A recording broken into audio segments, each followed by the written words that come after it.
All right, Fox 5 Health News, a warning for parents. Playground concussions are on the rise, and monkey bars and swings are most often involved. Oh, well, joining us now is Fox 5 medical contributor Dr. Devi Nampiaparampil. Good to see you today. Good to see you too. Oh, this is so scary for parents. But I feel like we were doing crazy things back in the day too. I know. I almost see these playground toys, and I'm like, they're not going to allow them to have them much longer or something. It almost seems out of step with how concerned we are nowadays about everything. How helicopter-y we are. Yeah. Well, you brought up a good point. I mean, it's hard to know if this is really about concern and awareness, which tends to be going up, versus actual injuries, right? Right. So if you think about even 10 or 20 years ago, people fell, kids fell, they got injured, and they may or may not have gone to the ER to get evaluated for a concussion. Whereas now, a lot of parents, babysitters, coaches and teachers, they're more aware about brain injury and the danger of concussions. Just society is more aware, right? So if a kid gets injured or hits their head, they might be more likely to end up in the ER, and the ER is more likely to do a more detailed evaluation than they would have. They don't want to get sued for sending you home too early, right? I do suspect this falls under the whole idea. We're just more aware and have a lower tolerance for kids getting hurt on the playground than we did 20, 30 years ago. Sure. And to be fair, I mean, some of the playgrounds have changed, right? Like we have AstroTurf and other things now that are supposed to be safer or softer. Yeah. So you would think the injuries would go down, but in fact, for brain injuries, there's a couple different types. So, you know, you can hit something hard, just directly hit your head and get injured, or you can have sort of an acceleration-deceleration where the nerve fibers get stretched, the nerve fibers in your brain. So AstroTurf probably would not protect you from that. Even if you hit a soft surface, you're still speeding up towards it and then stopping. So it could be actually going up as well. Gotcha. Man, no fun anymore. I know, right?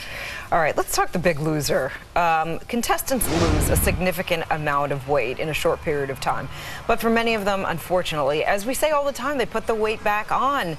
But there's a new study that's helping explain why it's so hard to keep off the pounds, especially when you lose them so quickly. Sure, and I think a lot of us can kind of relate to this, right? Like over time, it's hard to kind of set your weight where you want it to be.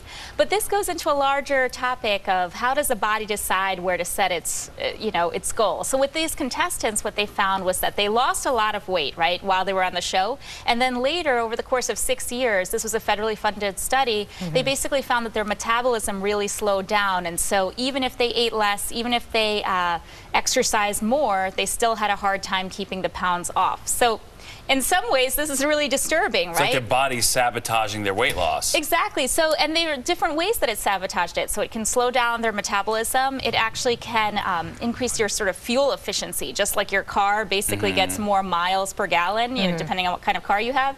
Your body can actually get more calories out of the food depending on whether it wants to versus kind of, not extract as much fat or calories from it.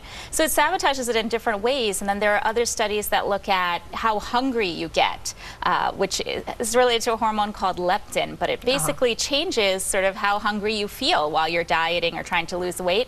So, I mean, at the end of the day, it's hard to know what to make out from the study because, we don't know what these folks' metabolism was before they ever did The Biggest Loser. Maybe they had some issues, and that's how they gained weight in the first place. They were predisposed, perhaps, right? But it does tell us that we have to pay a lot more attention to how the body decides. Right, I think there's an assumption, okay, I'm overweight, I'm going to lose weight, my body's going to reward me because that's what you want to be, but your body's not necessarily keeping you in a state to keep the weight off, and that's what's so... That's such a whole other layer to the whole thing. But that's what's so disturbing about it, right? That it might be fighting you, not helping you to reach that healthy goal. Right. All right. Don't get too discouraged out there, though. We all want to lose a few pounds. It's better to do it than not to. Yeah, I mean, it's definitely better to do diet and exercise. I mean, for everything, not just weight loss, but for your heart health, for your emotional health, I mean, for your overall fitness. But it's just that this might explain some of the reasons why it's so hard for people to keep that weight off. Gotcha. Dr. Devi. Makes sense.